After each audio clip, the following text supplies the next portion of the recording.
মোরা নকলি মুসলমান, মোদের নাই কেন ঈমান।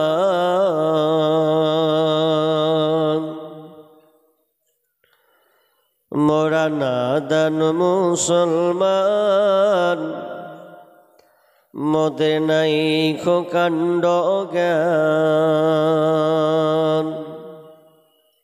যুগের হাওয়ায় বইয়ে দিলাম, যুগের হাওয়ায় ভুল গেলাম মোদের পরিণাম।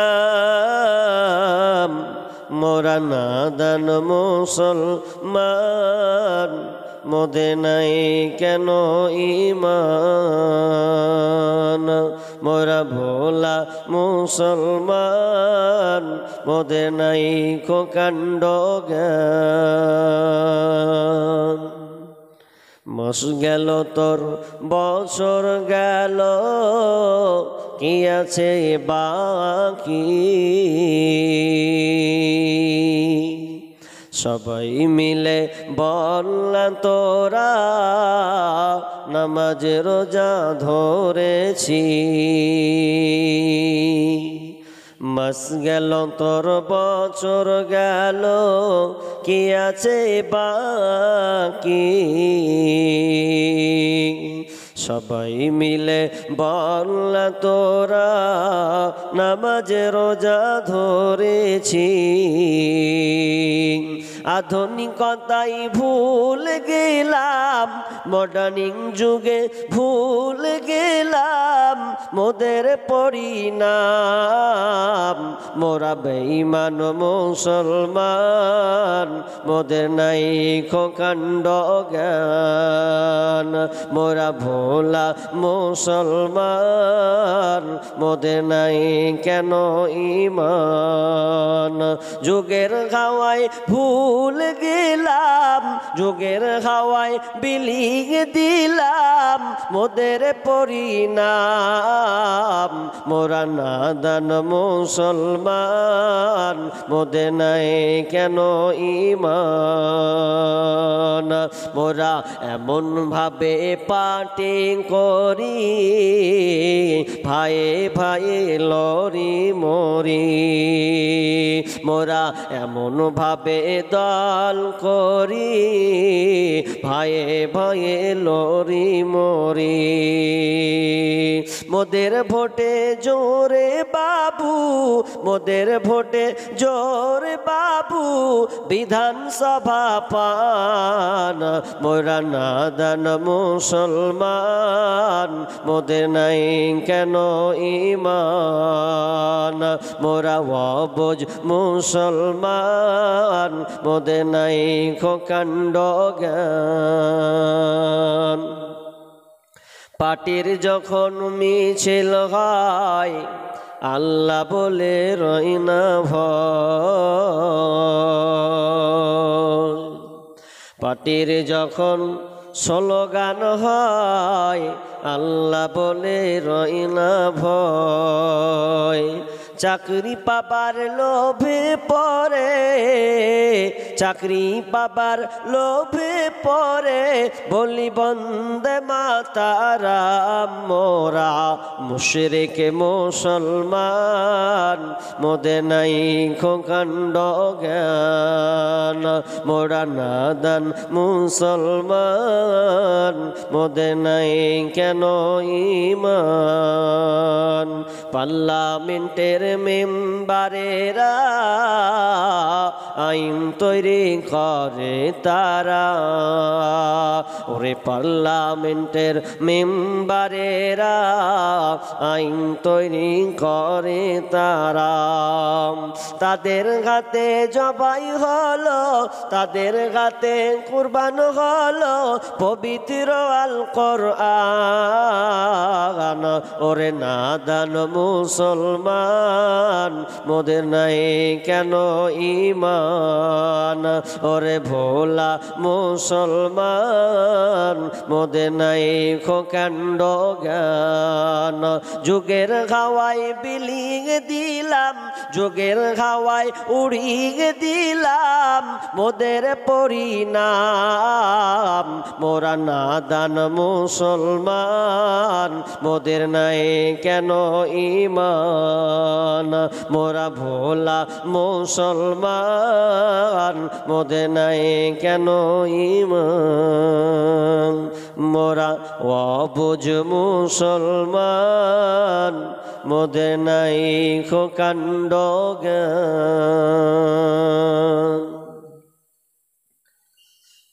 উপস্থিত সম্মানীয় সুযোগ্য আজকের এই জলসার স্বনামধন্য সভাপতি মঞ্চে উপবিষ্ট ওলামায়ে ইকরাম ও দূরদূরান্ত থেকে আগত আজকের এই জলসার স্বনামধন্য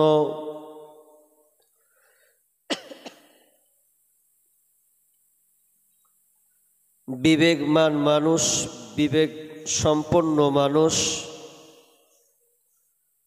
এবং বিভিন্ন এলাকা থেকে ছুটে আসা দিনদার ইমানদার মুমিন ভাই সকল ও পর্দার অন্তরালে প্রজেক্টের মাধ্যমে দেখনেওয়ালি সম্মানিতা মা ও বোনেরা, প্রথমে সেই মহান মুনিবের দরবারে শুকরিয়া জ্ঞাপন করি যেই মহান মুনিব আমাদেরকে আল্লাহ সুবহানাহু ওয়া তাআলা শুকরিয়া আদায় করি যে মহান মুনিব আমাদেরকে এটা মসজিদের জলসা মসজিদ কেন্দ্রিক আয়োজিত মাহফিলে কিছু কোরআন ও হাদিসের আলোচনা ও আমলের উদ্দেশ্যে যিনি আমাদেরকে এই পবিত্র জায়গা অর্থাৎ নেকি অর্জনের একটা মাধ্যম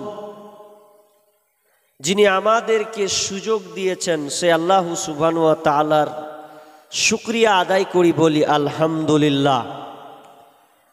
ভাই আর একটু জোরে বলি আলহামদুলিল্লাহ। অতঃপর শান্তি বর্ষিত হোক সকল নবীদের উপর, বিশেষ করে আমাদের শেষ নবী জনাবে মুহাম্মদুর রাসূলুল্লাহ, আমরা সকলে বলি সাল্লাল্লাহু আলাইহি ওয়াসাল্লাম। আমি খুব ভয়ানক যদি বলেন তো ভয়ানক, কারণ বর্তমান প্রেক্ষাপট যা অবস্থা, তাহলে এই অবস্থার দিক দিয়ে যদি আলোচনা করা যায় তাহলে আমার আজকের একটা আলোচনা হবে।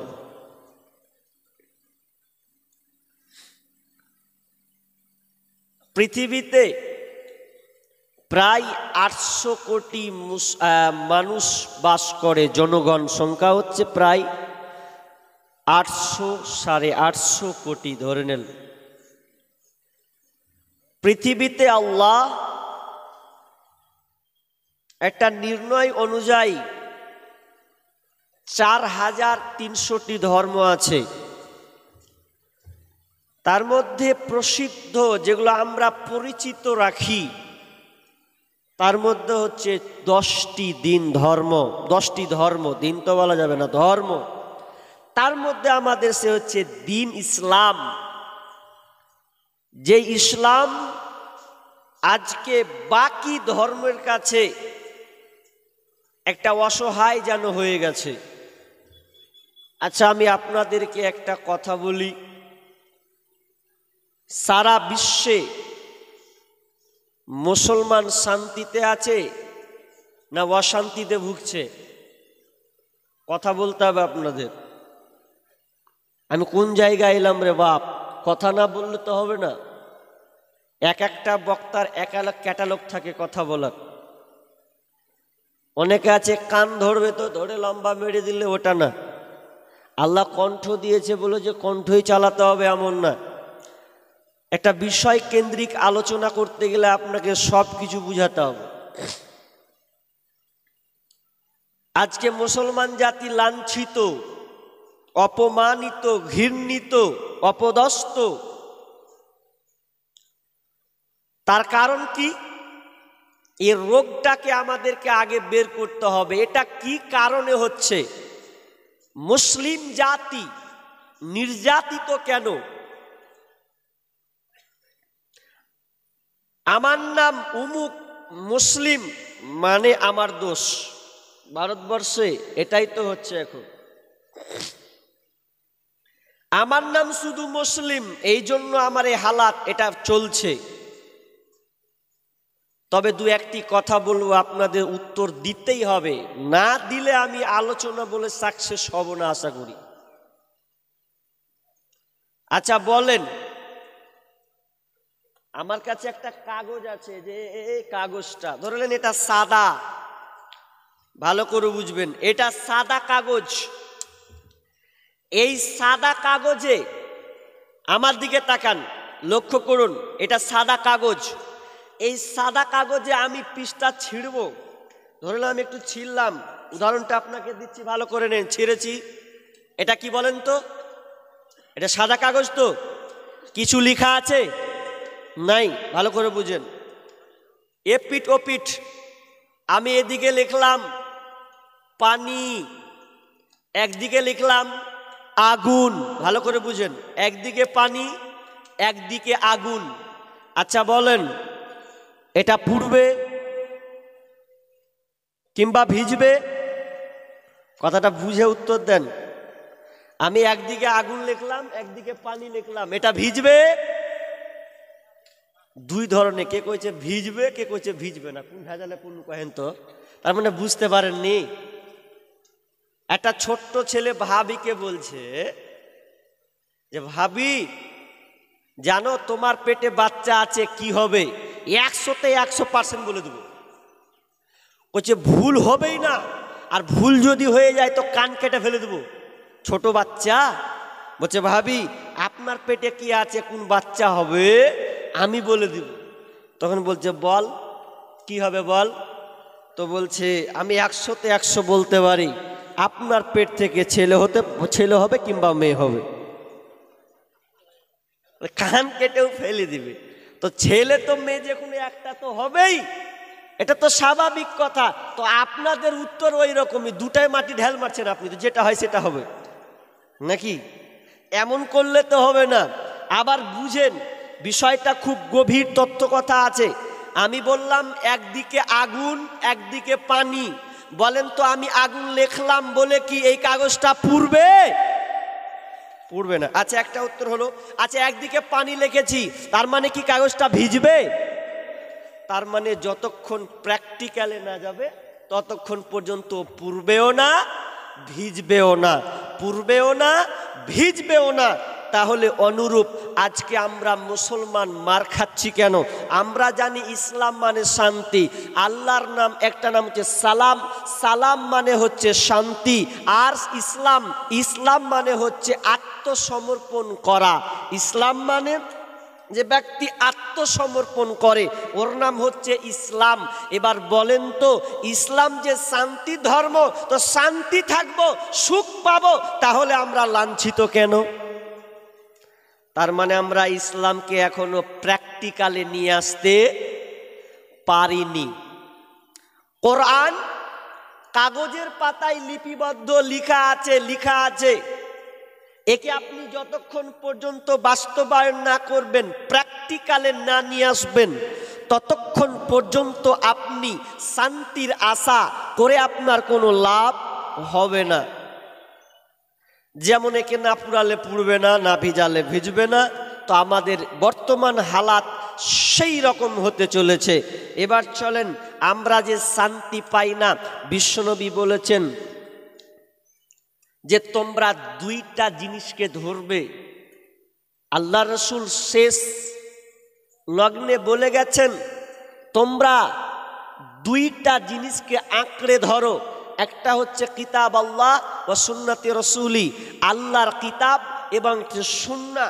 তোমরা এই দুইটা জিনিসকে আঁকড়ে ধরবে, তাহলে তোমরা লাঞ্ছিত হবে না, তোমরা পথ হারা হবে না, পথভ্রষ্ট হবে না। তোমাদের উপরে কেউ কিছু করে নিতে পারবে না যদি তোমরা শক্ত করে আঁকড়ে ধরো দুইটা জিনিস, এক আল্লাহর কোরআন, দুই নাম্বার হচ্ছে হাদিস। সেই হাদিসকে আল্লাহ রসুলের কথা এগুলোকে আপনাকে আঁকড়ে ধরতে হবে, যেগুলো বলেছেন সেগুলোকে আমাদের মেনে নিতে হবে। তাহলে আমরা কল্যাণের দিকে থাকব, শান্তির মধ্যে পাবো। কিন্তু আমরা শান্তি পাচ্ছি না, অশান্তিতে। এতক্ষণ কিছু ভূমিকা আপনারা শুনলেন। এরপরে আমরা যে দুটি আয়াত পড়েছি, এই আয়াত থেকে আমরা শিক্ষা গ্রহণ করব যে আমরা মুসলমান মার খাচ্ছি কেন, কোথায় আমাদের ত্রুটি রয়েছে, এ ব্যাপারে আমাদেরকে জানতে হবে। আল্লাহ সুবহানাহু ওয়া তাআলা বলছেন, বিসমিল্লাহির রহমানির রহিম, কুল ইন কানা আবাউকুম ওয়া আবনাউকুম ওয়া ইখওয়ানুকুম ওয়া আজওয়াজুকুম ওয়া আশীরাতুকুম ওয়া আমওয়ালুন ইকতারাফতুমুহা ওয়া তিজারাতুন তাখশাউনা কাসাদাহা ওয়া মাসাকিনু তারযাউনাহা আহাব্বা ইলাইকুম মিনাল্লাহি ওয়া রাসূলিহি ওয়া জিহাদিন ফি সাবিলিহি। তে আল্লাহ বলছেন ফাতারাব্বাসু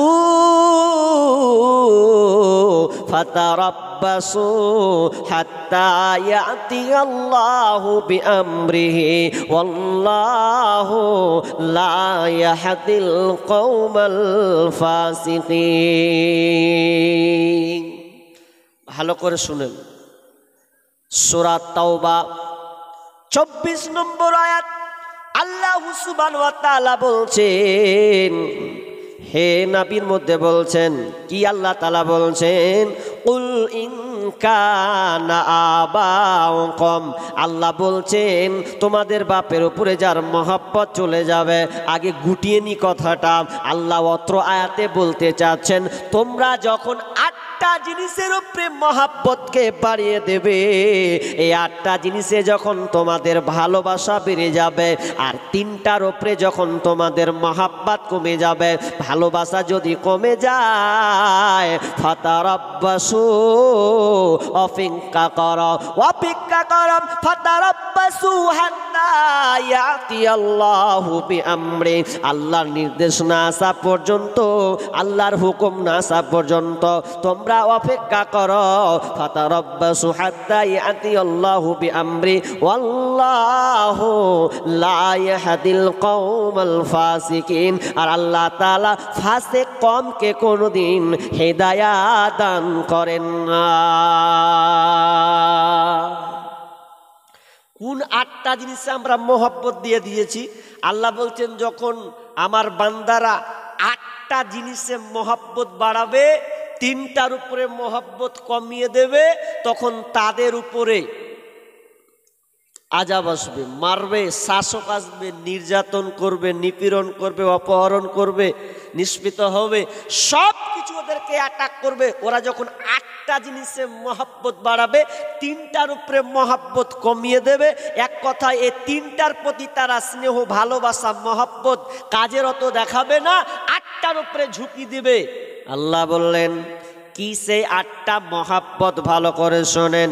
আল্লাহ সুবহানাহু ওয়া তাআলা 1 নম্বর বললেন কুল ইন কানা আবাউকুম, তোমার বাপের উপরে মহব্বত, ওয়া আবনাউকুম, তোমার সন্তানের উপরে মহব্বত, ওয়া ইখওয়ানুকুম, তোমার ভাইয়ের উপরে মহব্বত, ওয়া আজওয়াজুকুম, তোমার স্ত্রীর উপরে মহব্বত, ওয়া আশীরাত আসিরাতুকুম, আপনার কিনা বংশের মহব্বত, বন্ধু বান্ধবের মহব্বত, আসিরাতুকুম ওয়া আমওয়ালুন ইকতারাফতুমুহা, এবং তোমার মালের সঞ্চিত মালের উপরে মহব্বত, ওয়া তিজারাতুন তাকশাউনা কাসাদাহা, তোমার ব্যবসা বাণিজ্যের মহব্বত, ওয়া তিজারাতুন তাকশাউনা কাসাদাহা ওয়া মাসাকিনু তারদাউনাহা, আর 8 নম্বর হচ্ছে তোমার ওই বাসস্থান, জায়গা, বাড়ির মহব্বত। এই 8টার উপরে যখন তোমাদের মহব্বত বেড়ে যাবে আর 3টার উপরে মহব্বত কমে যাবে,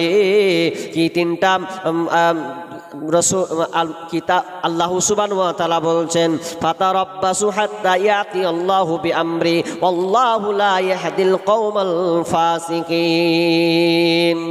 8টার উপরে মহব্বত, 3টার উপরে মহব্বত, আল্লাহর উপরে মহব্বত যখন তোমাদের মধ্যে কমে যাবে, রাসূলের ভালোবাসা মহব্বত, রাসূলের সুন্নাত তরিকা যখন তোমাদের কমে যাবে, এবং তোমরা ফিজি আল্লাহ রাস্তায় বের হবে, আল্লাহ রাস্তা, কুল ইন কানা আবাউকুম আবনাউকুম ওয়া ইখওয়ানুকুম ওয়া আজওয়াজুকুম ওয়া আশিরাতুকুম ওয়া আমওয়ালুন ইকতারাফতুমুহা ওয়া তিজারাতুন তাকশাউনা কাসাদাহা ওয়া মাসাকিনু তারদাউনাহা আহাব্বা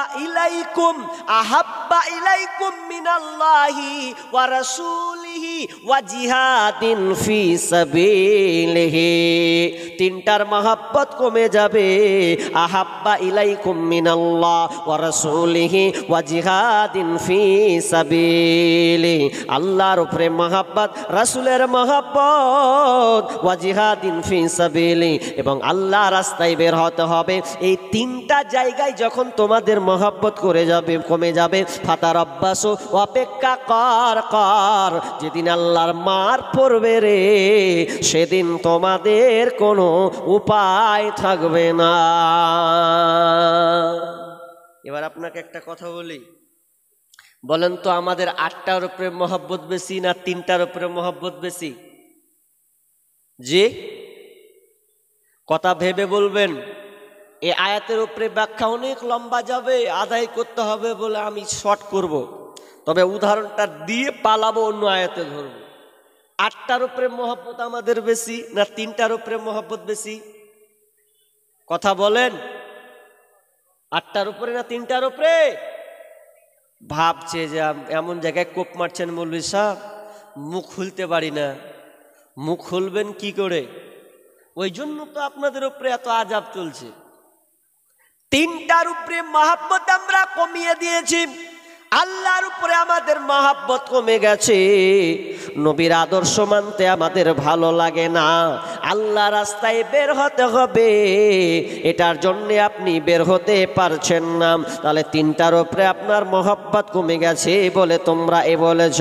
আর বিশ্বনবী বলছেন, আমার উম্মাত তখনই তারা মার খাবে, আমার উম্মাত তখনই তারা লাঞ্ছিত হবে যখন তারা 2টা জিনিসকে ধরবে, খুব খারাপ জিনিস সেই 2টা, হুব্বুদ দুনিয়া কারাহিয়াতুল মত, হুব্বুদ দুনিয়া কারাহিয়াতুল মত। যখন আমার উম্মাত দুনিয়াকে আঁকড়ে ধরবে, দুনিয়ার পিছনে ছুটবে, টাকা নিয়ে ব্যস্ত থাকবে, সম্পদ নিয়ে ব্যস্ত থাকবে, আল্লাহ বলে যারা ভুলে যাবে, কারাহিয়াতুল মত, এবং তারা মতকে ঘৃণা করবে, মরতে হবে এটা নিয়ে তার কোনো টেনশন থাকবে না, এটা নিয়ে তার চিন্তা থাকবে না, এটাকে দূরে সরিয়ে দেবে। পেছনে বলছেন, যখন আমার উম্মাত এই 2টা জিনিসকে আঁকড়ে ধরবে রে, দুনিয়ার মহব্বতে পড়ে যাবে, দুনিয়াকে আঁকড়ে ধরবে আর মতকে ঘৃণা করবে, তখন আমার উম্মতের ওপরে এত লাঞ্ছিত নিষ্পৃত হবে আমার উম্মত। কারণ কোনটা? তার 2টা কারণ, একটা হচ্ছে দুনিয়ার ওপরে মহব্বত বেড়ে যাওয়া, আর আখেরা আপনার কিনা মতকে ঘৃণা করা। আল্লাহর উপরে মহব্বত কেমন আছে না না আছে আমি এবার উদাহরণ বলি। আপনাদের সমাজে বিয়ে হয়, কিরকম বিয়ে হয় জানি না, হলে বলবেন, কারণ এটা হচ্ছে দক্ষিণ দিনাজপুর নাকি? হ্যাঁ, দক্ষিণ দিনাজপুর, উত্তর দক্ষিণ সবই ঘুরলাম রে বাপ, তাহলে এটা দক্ষিণ দিনাজপুর। তো দক্ষিণ দিনাজপুরে আপনাদের কেমন বিবাহ? আচ্ছা, আপনাদের এই বিবাহতে আল্লাহর ঠাঁই হয়? কথাটা বুঝবেন, বললেন যে আল্লাহ আসবে না, কেমন কি? আল্লাহর ঠাঁই হয় মানে আল্লাহর তরিকা অনুযায়ী হয়। আল্লাহ কি খুশি থাকে আপনার বিয়েতে? নবীর তরিকা অনুযায়ী হয়।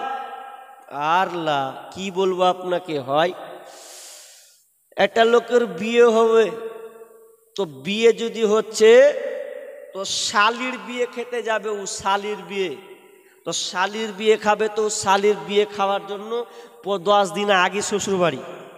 হ্যাঁ জি, এখনিও 10 দিন বাকি আছে বিয়েকে, তো 10 দিন হয়ে গেল, তো 10 দিন হয়ে গেছে, তো 10 দিন আগে হাতে আর কি মজা করে খেয়েছে ও, তো আবার বলছে যে বক্স না হলে আবার বিয়ে মানায়, বক্স নিয়ে আসতে হবে। বক্স, এবার বক্স নিয়ে আসবে, বক্স জুড়বে। আচ্ছা বলেন তো, শ্বশুরকে কি জামাই বকতে পারবে? শরমের ব্যাপার আছে, বড় মানুষ, শ্বশুরকে আর বকা যায়? শ্বশুর তখন কি করছে, জামাইকে না বকতে পারা পোতাগালাকে বকছে, ধরবা বক্স বাজাচ্ছিস, পাইস না তুই নেপালি, এগুলা বক্স বাজিয়ে বাড়াচ্ছিস, তোরা দাঁত মতো ভেঙে দেবো, তোরা কিছু পাইস না। তো খানিকটি কি করছে, জামাইকেও ছিলছে, মানে ওকে দিয়ে জামাইকে ছিলছে। জামাই এখন পেস্টিজে লেগেছে, মন খারাপ, বুঝছে শ্বশুর এরকম করছে রে। তখন জামাই বলছে, থাকবো না, চলে যাবো বাড়ি। হ্যাঁ হ্যাঁ, তুই 9 দিন ধরে থাকলি, কালকে বিহা 9 দিন খেয়ে নিলি, আর আজকে বসে বাড়ি চলে যাবো, মাথা খারাপ।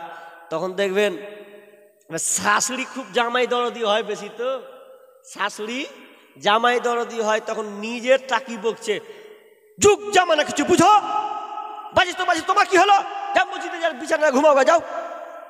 খানিকটি ওয়াকি পাল্টা দিয়ে দিলে, বয়স্ক মানুষ কি করবে, বালিশ লিয়া মসজিদে বসে থাকবি না তো, রেখে না। আমি উদাহরণটা ভালো করলেন। বর্তমানের জামানায় যে বিয়েগুলো হয়, বিয়েগুলো কোন পর্যায়ে চলে গেছে, ভালো করে কান লাগান।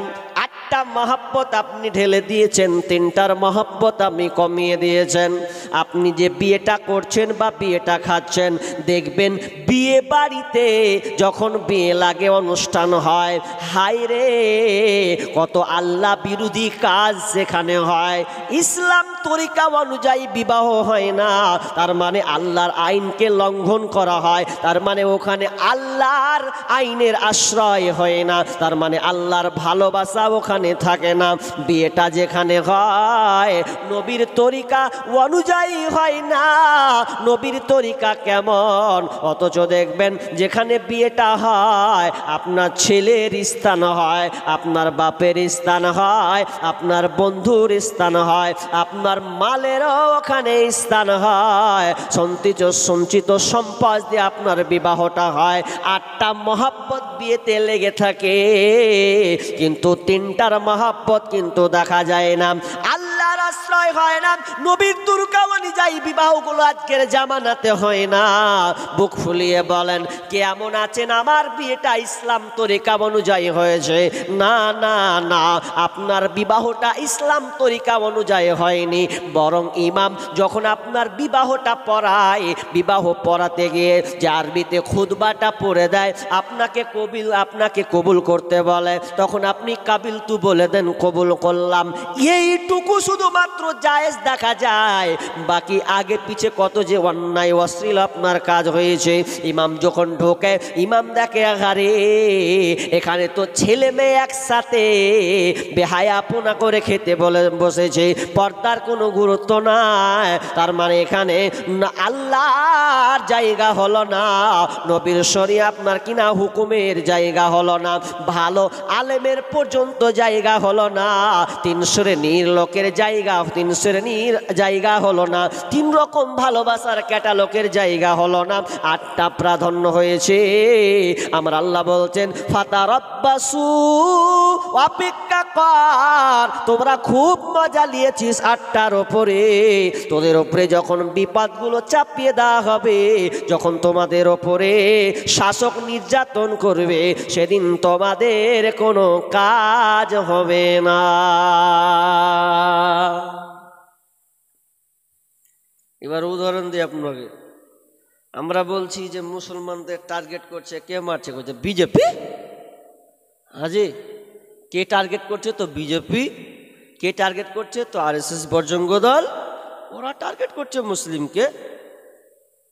এবার যারা বিজেপিতে আছে ওরা বলছে ধর তোর ভুল ধারণা রে, এগুলা তৃণমূল করছে, তোরা বুঝতে পারিস না, টুপি পড়ছে আর ভোট লিছে। এগুলা তৃণমূল করছে, তৃণমূলের দোষ এটা। তৃণমূল ওরা বলছে না রে ভাই, আমরা লয়, এটা করছে কে? তো এটা যদি দোষী হয় সেটা হচ্ছে কংগ্রেস। কংগ্রেসের চাল, এরা মুসলমানদেরকে মারছে, টুপি পরে লিছে, হাব্বা জুব্বা পরে লিছে, যেখানে যেখানে রোজাও রেখে লিছে, ইফতার কখনো গরুর মাংসও খেয়ে লিছে ভোট লওয়ার লেগে। তো বলছে এক অপরকে একটা উদাহরণ দিই, সব জায়গায় উদাহরণটা দিই। হাজি, একটা লোক যদি ডিম খায়, ভালো করে বুঝেন, একটা লোক যদি ডিম খায়, আচ্ছা ডিম খাওয়ার পর যদি ঘেঁকে উঠে, আচ্ছা কেমন ঘেঁকে উঠবে? ডিম ডিম যে খেয়েছে ওই রকম ঘেঁকে উঠবে। মূলা খেলে মূলার মতন ঘেঁকে উঠবে না জি? তো তৃণমূলের দল তো তৃণমূলের মতন ঘেঁকে উঠবে। ও আবার বলবে যে আমারটা বল। যে যার দলে থাকবে সে যেরকম প্রশংসা করবে, এটা স্বাভাবিক। আমার আল্লাহ বলছেন তোরা এক অপরকে আঙুল দিস না, এক অপরকে দোষারোপ করিস না। তোরা বলছিস তৃণমূলের দোষ, তোরা বলছিস বিজেপির দোষ, তোরা বলছিস কংগ্রেসের দোষ। না না না, আমার আল্লাহ বলছেন তোদের উপরে যে আযাবগুলো এসেছে, তোদের উপরে যে অ্যাটাকগুলো করা হয়, এগুলোর জন্য কোনো দল দায়ী নয়। আমার আল্লাহ বলছেন যা যা আমার কোরআনের দিকে যা, কোরআনের দিকে লক্ষ্য কর। আমার আল্লাহ বলছেন জাহারাল ফাসাদু ফিল বাররি ওয়াল বাহরি বিমা কাসাবাত আইদিন নাস লিউযীকাহুম বা'যাল্লাযী আমিলু লাআল্লাহুম ইয়ারজিউন। আমার আল্লাহ বলছেন তোমাদের বিপর্যয়গুলো জলে এবং স্থলে, তোমরা যে বিপর্যয়গুলো দেখতে পাও, হানাহানি মারামারি কাটাকাটি হয়, যতগুলো তোমরা দাঙ্গা ফাসাদ দেখতে পাচ্ছ, এত কিছু দেখতে তোমরা পাও, এটা তোমাদের কিসের কামায়? জাহারাল ফাসাদু ফিল বাররি ওয়াল বাহরি বিমা কাসাবাত আইদিন নাস, এগুলো তোমাদের হাতের কামাইয়ের কারণে, তোমরা তোমাদের হাতের ইনকাম, এটা তোমাদের হাতের বদলতে এই আযাবগুলো তোমাদের উপরে চেপেছে। আইদিন নাস লিউযীকাহুম বা'যাল্লাযী আমিলু, অনেক আমলের তোমাদের অনেক অমন্দ আমল, খারাপ কাজে দরুন তোমাদেরকে আযাবগুলো চাপানো হয়। তোমাদের অনেক আমলের কারণে, খারাপ অন্যায় অশ্লীলতার কারণে তোমাদের উপরে যে আযাবগুলো এই আযাবগুলো চাপানো হয়। কেন আমি আযাবগুলো চাপিয়ে দিই? আমার আল্লাহ বলছেন লাআল্লাহুম ইয়ারজিউন, যাতে করে বান্দারে তোরা যেন দিনের মধ্যে ফিরে আসিস, এই জন্য আমি আল্লাহ এই আযাবগুলো চাপিয়ে থাকি। খালি বিজেপির দোষ দিছে, সব আমাদের দোষ। আল্লাহ বলছেন তোরাকে এত কিছু দিলাম রে, একবার তোরা আমার দিকে দেখিস না। মুয়াজ্জিন ডাক দেয়, মুয়াজ্জিন আমরা মনে করছি এটা আজান, বয়স্ক লোক দিচ্ছে, বাচ্চা ছেলে আজান দিচ্ছে, যুবক আজান দিচ্ছে, এ মনে করে নয়। আজানটা শুধু মাধ্যম নিয়েছেন, আজানটা কার? আল্লাহর। আল্লাহর ভাষায় তো আল্লাহর ডাক। আজান হয় কবার হয়? 5 বার আজান হয়। কি হয়? হাইয়া আলাস সালাহ,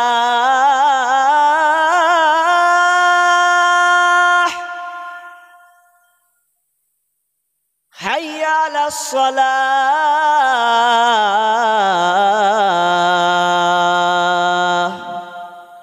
আজান হয় 5 বার। সালাহ, নামাজের দিকে এসো। হাইয়া আলাল ফালাহ, কামিয়াব নেবে তো এসো। কল্যাণ যদি পেতে চাও, নিষ্কৃতি যদি পেতে চাও, তাহলে তোমরা আমার মসজিদে তোরা আয়। এত কিছু ডাকলো রে, মুয়াজ্জিন তোকে ডাকলো, বক্তা ডাকলো, মুর্শিদাবাদ থেকে বক্তা এসেছে, কলকাতা থেকে বক্তা এসেছে, তোদেরকে হেদায়াতের দিকে ডাকলো, আমার পথের দিকে ডাকলো, কল্যাণের জন্য ডাকলো। ইমাম মসজিদে তোকে বছরে 52 বার বুঝিয়েছে, এত কিছু ডাকার পর তোরা যখন এলি না, আমার আল্লাহ বলছেন এগুলো তোদের কারণে আমি এই বিপর্যয়গুলো দিয়ে দিলাম। কেন দিলাম? লাআল্লাহুম ইয়ারজিউন, বান্দারে যাতে করে তুমি দিনের মধ্যে ফিরে আসতে পারো। ছোট্ট করে একটা উদাহরণ দিই। উদাহরণটা, আপনারা এখানে কেউ মিস্ত্রি আছেন, বাড়ি তৈরি করেন, তার নাম হচ্ছে রাজমিস্ত্রি, নাকি জি? রাজমিস্ত্রিরা কত সুন্দর করে বাড়ি তৈরি করে না? বাড়ি তো বাড়ি যে তৈরি করে, আর ইঞ্জিনিয়ার কি করে? ইঞ্জিনিয়ার বাড়ির ছক প্ল্যান যেমন নেবেন, যেমন পয়সা ঢালবেন তেমন আপনাকে নকশা করে দেবে। এর নাম হচ্ছে ইঞ্জিনিয়ার। তো ইঞ্জিনিয়ার যখন প্ল্যান দেয়, তো একটা ইঞ্জিনিয়ার একটা মানে আপনার বিল্ডিং ফ্ল্যাট তৈরি করছেন 4-5 তালা, তো 4 তালার উপরে একটা ইঞ্জিনিয়ার আছে, নিচে লেভারগুলোকে ডাকছে, কোনো একটা কাজ শর্ট হয়েছে উপরে, তখন বলছে এ লেভার ভাই, লেভার ডাকছে, তো শুনতে পাই না। শুনতে যখন পাই না, মন টন খারাপ, কি করবে? শুনতে পাচ্ছে না। যদি শুনছে, হায় এদিক ওদিক করছে, তখন ইঞ্জিনিয়ার বলছে কি ব্যাপার, কথা শুনতে পাই না রে? তো এক কাজ করি, 500 টাকা ফেলে দেখি। মানে ওপর থেকে 500 টাকার নোট ফেলবে নিচে, তো 500 টাকা ওপর থেকে নিচে, উদাহরণটা ভালো করে শুনেন। নোটটা যখন নিচের দিকে ফেলছে, তো বেচারি টাকা কুড়াচ্ছে কেমন করে, খালি একবার এদিকে দেখছে, একবার এদিকে দেখছে। মানুষ যখন পয়সা কুড়ায় কত চালাকি করে যে কেউ জানে না, দেখুক। তো টুকটুক করে আগাবে, আর ওই টাকাটাকে পাকাম করে পায়ে মেরে দেবে, পায়ে ঢেকে নিল। আর যখন টাকাটাকে কুড়ায়, একদিকে ওরা বাম দিকে ফাঁকাম করে পকেটে ভরিলে, কিন্তু দেখছে কে? ইঞ্জিনিয়ার দেখছে। ইঞ্জিনিয়ার করছে হ্যাঁ, টাকাটা কোনখান থেকে পড়লো ওটা তো দেখ, তুই দেখলি না, খালি একবার ডান দিকে একবার বাম দিকে পকেটে ছেড়ে দিলি, ব্যাপার তো খুব খারাপ। আবার 500 টাকা লোট ফেলছে, তো একই রকম কেস করছে। ওপর দিকে একবারও তাকায় না, হাঁক মারছি শুনতেও পাই না, টাকা যে ওপর থেকে পড়ছে তো একবার ওপর দিকেও তাকাই না, মাথা খারাপ। ইঞ্জিনিয়ার করছে তাকাবি না, তোর বাপ সুদ্ধা তাকাবে, 2 বার টাকা ফেললু টাকালি না। তখন ইঞ্জিনিয়ার কি করেছে, ছোট্ট একটা পাথর নিয়েছে, পাথর মারবো তোর মাথায় এবার, এতক্ষণ টাকা ফেলেছি 2 বার ওপর দিকে তাকাসনি। তখন ইঞ্জিনিয়ার বলছে তোর মাথায় আমি পাথর গিট্টি ফেলবো, তারপর দেখবো তুই কি হালাত, ওপর দিকে তাকাস কিনা। তখন ওপর থেকে 4 তালার ওপর থেকে ইঞ্জিনিয়ার রিং করছে মাথার দিকে, ডাইরেক্ট পড়বি তোর মাথায় পর। আর যেমন রিং করেছে, যেমনি ওর মাথায় পড়েছে, আচ্ছা মাথায় পড়লে কি আর বিসমিল্লাহ কবে? যেমনি মাথা পড়ছে, ওপর দিকে তাকাচ্ছে। তখন ইঞ্জিনিয়ার বলছে এবার থেকে না তাকালি, শক লেগেছিল। বলছে শক লয়, শর্ট লেগেছে, এখানে লেগেছে। তখন মাথায় দিকে তাকাচ্ছে। ইঞ্জিনিয়ার তাকালো না, টাকা ফেলা হলো, তাকালো না। যখন একটা ছোট্ট পোল্ডার পড়েছে, ছোট পাথর পড়েছে, মাথায় আঘাত পেয়েছে, ওপর দিকে তাকাচ্ছে। তো আমার আল্লাহ বলছেন মুয়াজ্জিনের মাধ্যমে ডাকলাম, বক্তার মাধ্যমে ডাকলাম, আপনার কিনা ইমামের মাধ্যমে ডাকলাম, ইজতেমা কত কি হয়েছে, এত কিছুর পরে ডাকার পরে তোকে পেলাম না। দিয়ে আমার আল্লাহ বলছেন এবার তোকে না সাজদা করতে হবে। আল্লাহ বলছেন তোর উপরে যখন আমি আযাবটা পাঠিয়ে দিলাম, আযাবটা কেন পাঠালাম? যাতে করে তুই এবার সংশোধন হয়ে যাস, যাতে করে তোর ভুলটা যেন বুঝতে পারিস। লাআল্লাহুম ইয়ারজিউন, বান্দারে যাতে করে তুই দিনের মধ্যে ঢুকে যাস, দিনের মধ্যে যেন তুই প্রবেশ করিস। এই জন্য আমি আল্লাহ তোর ওপরে এই আযাবগুলো চাপাই। মুসলমান আমরা মার খাচ্ছি, এগুলা সব নিজের দোষে। আজকে ভারতের অবস্থা এত খারাপ, যেই ভারতবর্ষকে মুসলমানেরা শাসন করেছে এতদিন ধরে শাসন করেছে, এরপরে আজকে আমাদের কাছ থেকে হাত ছাড়া হয়ে গেছে। আমরা জানলাম না আমরা মুসলমান, আমাদের উপরে আল্লাহ নারাজ আছে, আল্লাহর সঙ্গে আমাদের সম্পর্ক কানেক্ট হওয়ার কথা, কানেক্ট নাই।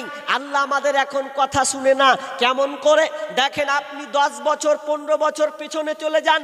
10 বছর 15 বছরের পেছনে যখন ইমামেরা, যখন মৌলবি মাওলানা বলেন, মৌলবি বলেন, মসজিদের ইমাম বলেন, তারা যখন মাঠে গিয়েছিল, ইস্তিসকার নামাজ যখন করেছে, হাত তুলে দোয়া করেছে, ইস্তিসকার সালাত করেছে, বৃষ্টির জন্য ইস্তিসকার সালাত পড়লো, দোয়া করলো, সঙ্গে সঙ্গে বৃষ্টি হলো।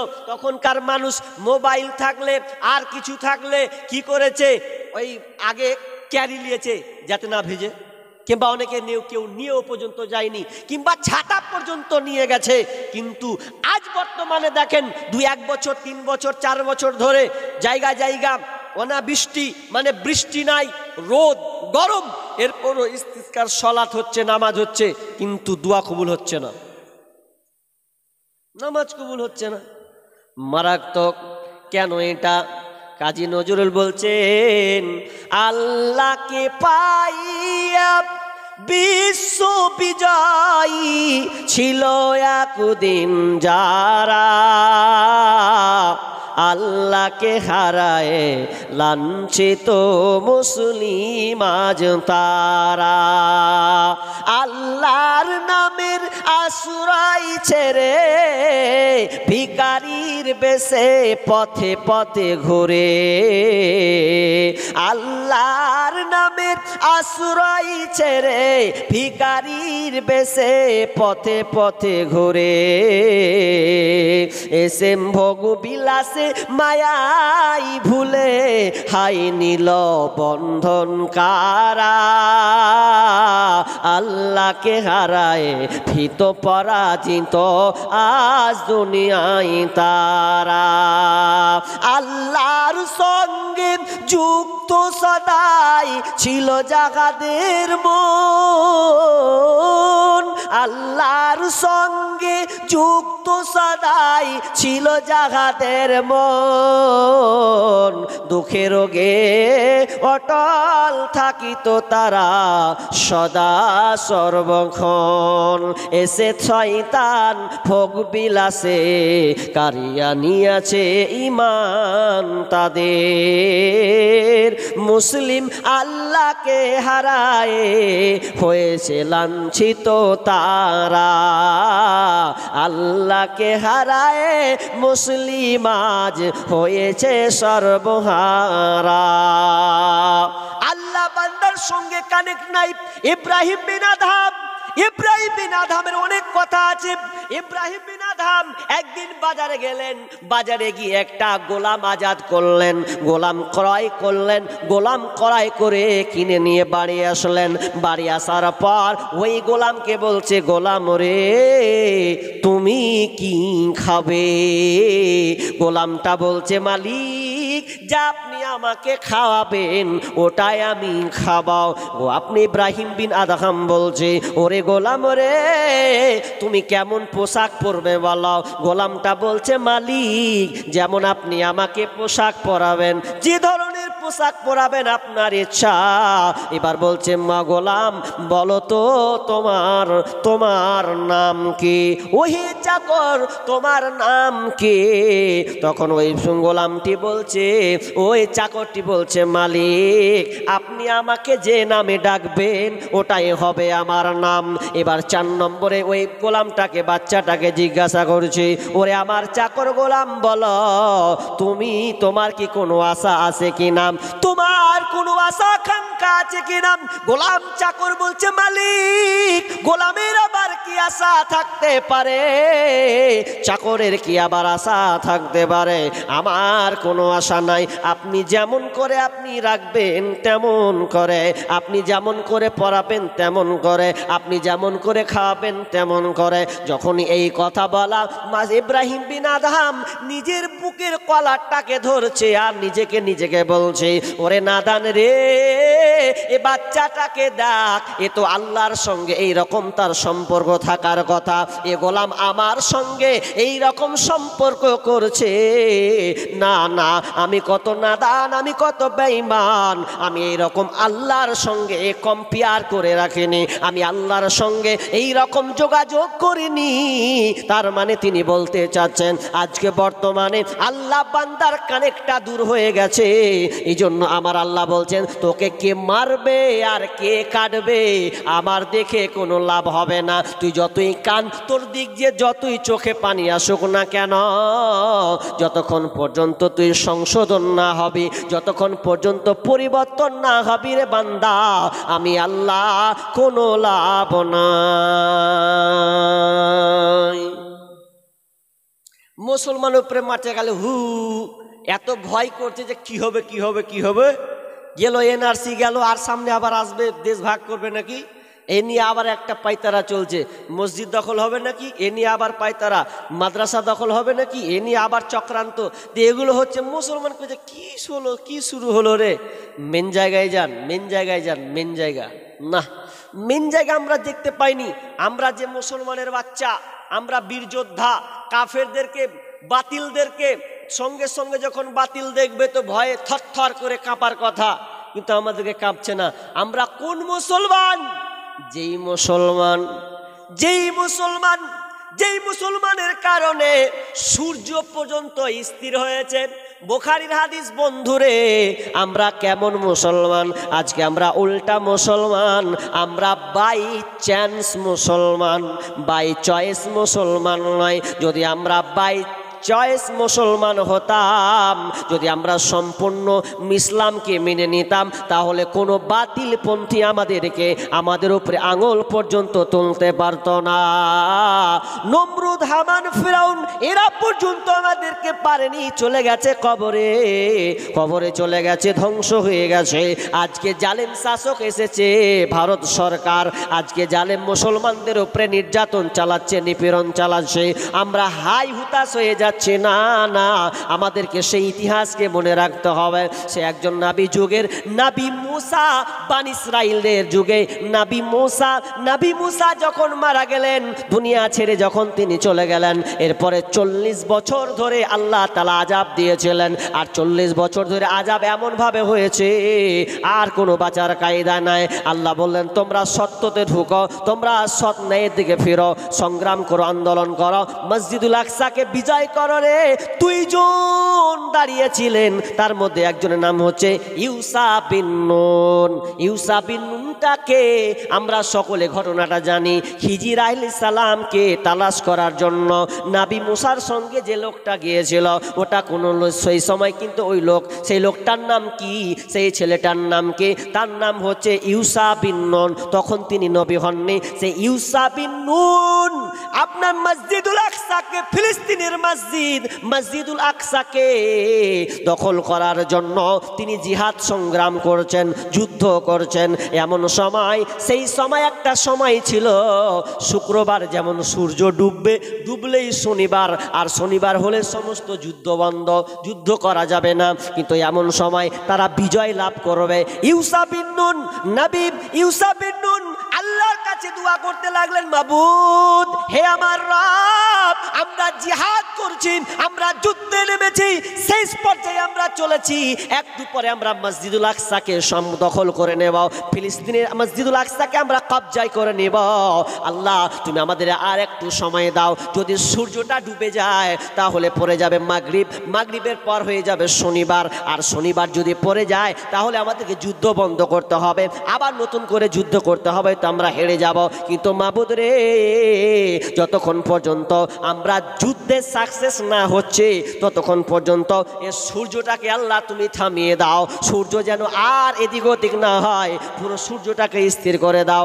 আল্লাহ সুবহানাহু ওয়া তাআলা সাত আসমান থেকে ইউসা বিন নুনের দোয়া কবুল করলেন। যখনই তিনি দোয়া করলেন সঙ্গে সঙ্গে আল্লাহ তাআলা সূর্যকে স্থির করে দিলেন, স্তব্ধ করে দিলেন, আর নড়াচড়া নয়। যতক্ষণ পর্যন্ত যখন বিজয় ঘোষণা হলো, মসজিদুল আকসা যখন তাদের হাতের কাপচারে হলো, তখন সন্ধ্যা ঘনিয়ে গেল। লিল্লাহে তাকবীর। এইরকম মুসলমান হতে হবে যেই মুসলমানের দুয়াতে, যেই নবীর দুয়াতে সূর্য স্থির। আজকে বিজয় হবে, বিজয় করবো ইনশাআল্লাহ সুনিশ্চিত। এইরকম আমাদের মুসলমানের বাচ্চা হতে হবে। কি আমাদের ভয়, কেমন আমাদের ডর? আমরা ভয় খাচ্ছি কেন? আমরা নিজেরাই কোরআন এবং হাদিস থেকে অনেক দূরে সরে গেছি।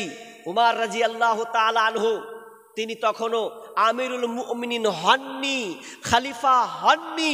তার আগে মুতার একটা যুদ্ধ, এই মুতার যুদ্ধে আল্লাহ রাসূল মন খারাপ করে বসে আছে। কি হবে? আরে মুতার যুদ্ধে কাফেরদের সৈন্য তো 1.5 লাখ, আমরা তো মাত্র 10,000। 1.5 লাখ মানুষকে আমরা, 1.5 লাখ এই কাফেরকে কিভাবে আমরা পরাস্ত করব?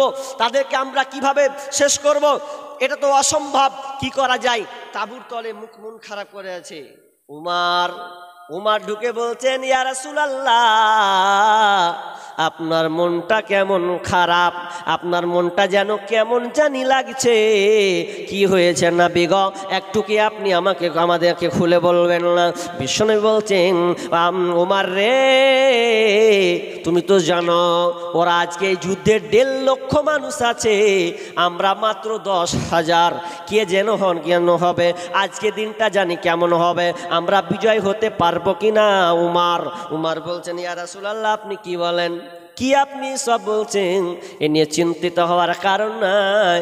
আমি উমর, আমি একা, আপনি আপনার দল 9,999 সাহাবীকে ঘুমাতে বলেন, বসতে বলেন।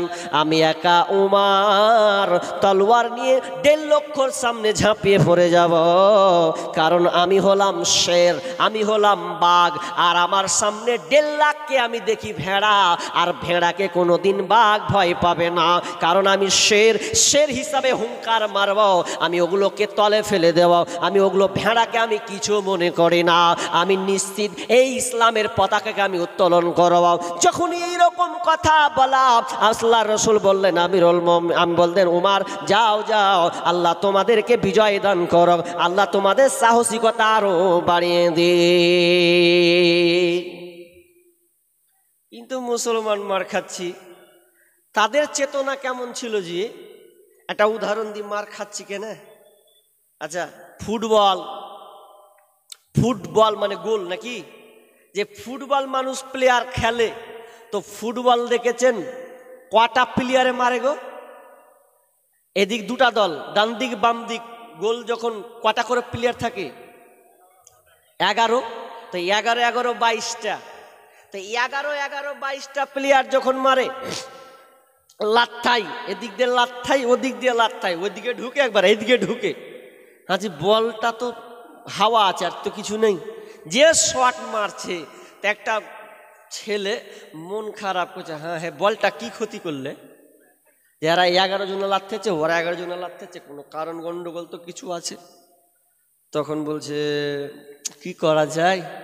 তো বলটাকে সাটাম করে হাতে পেয়ে নিয়েছে। তখন বলছে, ওরে আমার বল, তুই এবার বল, তোকে কেন এরা লাত্থাচ্ছে? কি করেছিস তুই? এত সুন্দর চকচকে সাদা একটা বল, দেখতে খুব সুন্দর, তোর তো কিছুই দোষ পাচ্ছি না। এরপরেও 11 জনা ধরে লাত্থাচ্ছে। বল রে, আমার খুব মায়া হচ্ছে, কি হয়েছে বল, কেন তোকে লাত্থায়? বলছে, ওরে ভাই, তোর এত মায়া, ওরা 22 জনা ধরে আমাকে লাত্থাচ্ছে, পিটছে, আর তুই আমারও প্রেম মায়া করছিস। আমি তো কারো কোনো ক্ষতি করিনি, কারো অন্যায় করিনি, কারো কাপড় ধরে টানি নাই, এরপরে আমাকে লাত্থায়। তার মানে শুনে লাও, আমাকে লাথি দেওয়ার কারণ খালি একটা, আমার ভিতরটা ফাঁকা।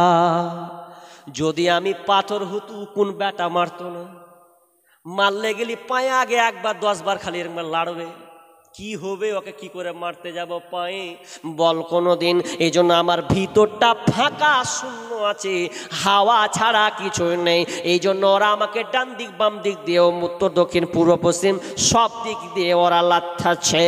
তো এরকম মুসলমান আজকে শূন্য হয়ে গেছে, ইমান হারা হয়ে গেছে।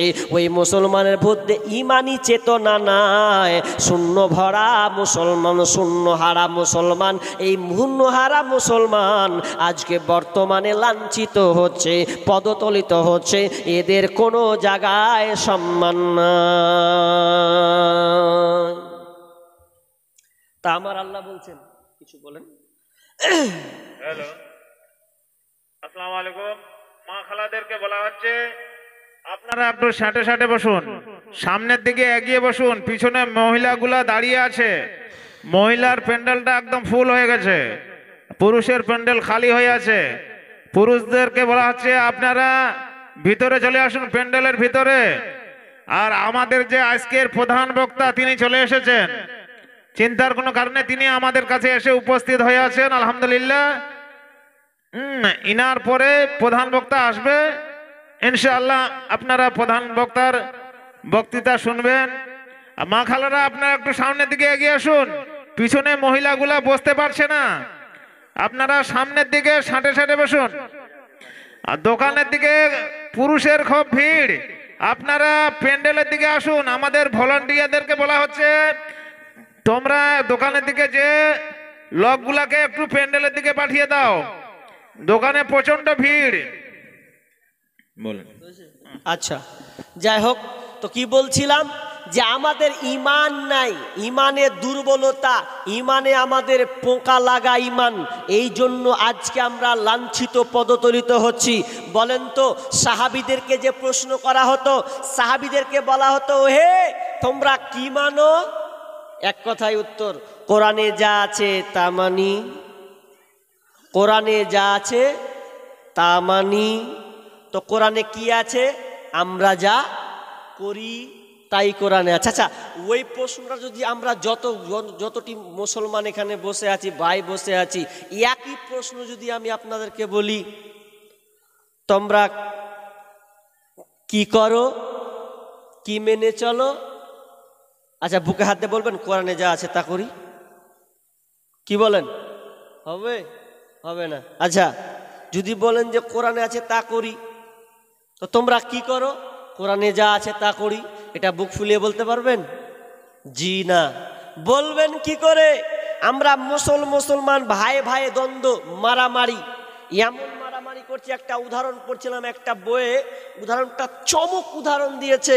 উদাহরণটা কি জানেন? যে কুড়হল বুঝেন? কুড়হল কি করে? কাঠুরি কি করে? কাঠ তৈরি করে, বা কাঠকে কেটে দেয়, বা আপনার লকড়ি তৈরি করে। এই তো কুড়হলের কয়টা দিক আছে বলেন তো? এই যন্ত্র কয়টা?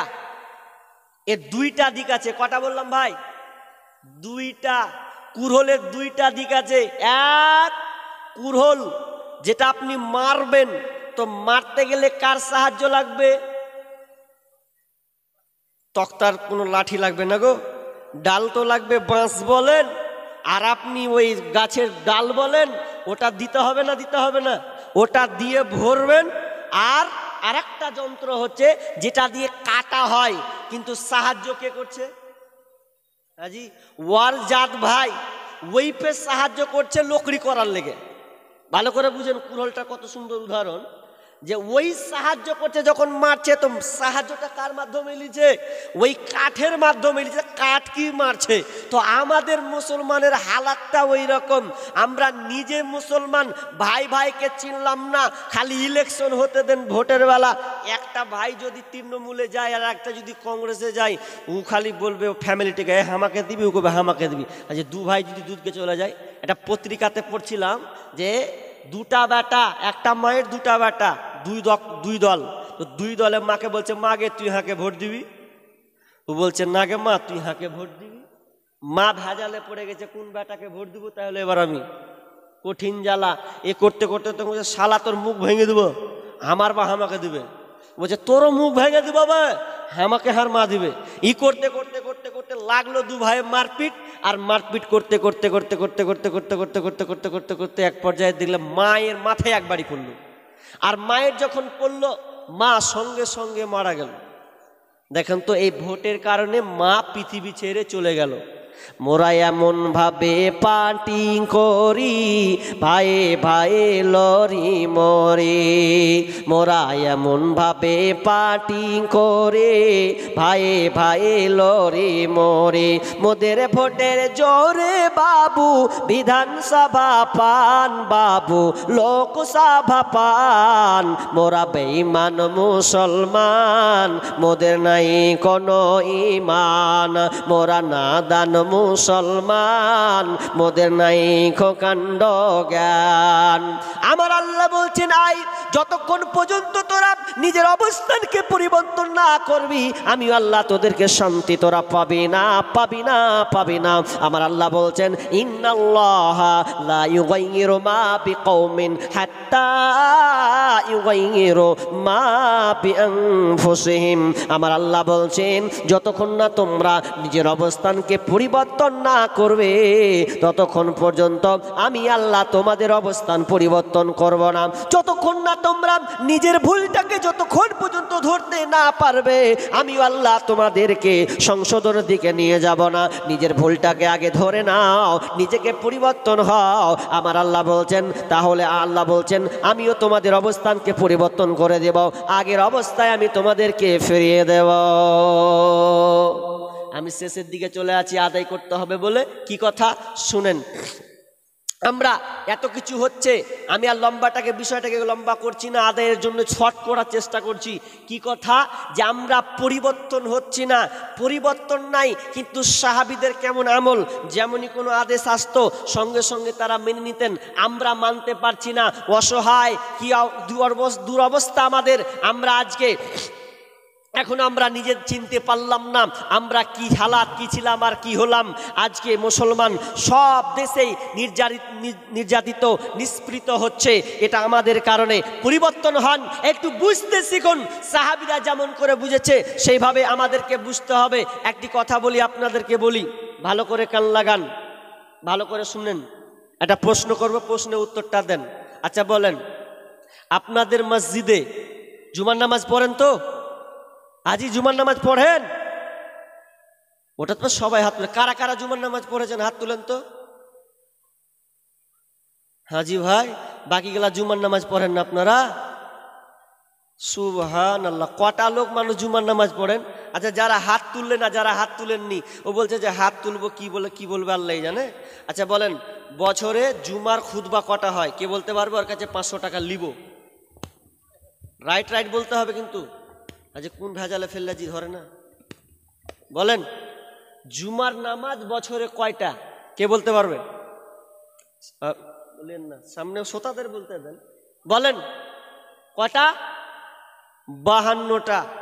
আচ্ছা, 52টা খুতবা হয়। একবার বলেন তো, যে আমি এই হারাম সম্পর্কে, যেমন ধরলেন মদ হারাম, বিড়ি সিগারেট খেতে নিষেধ করেছেন আলেম ওলামা, খেয়েন না। আচ্ছা, এরকম কথা বলেছেন, সুদ খেয়েন না, ঘুষ খেয়েন না, এরকম লোক শুনেননি? এরকম হাত তুলেন।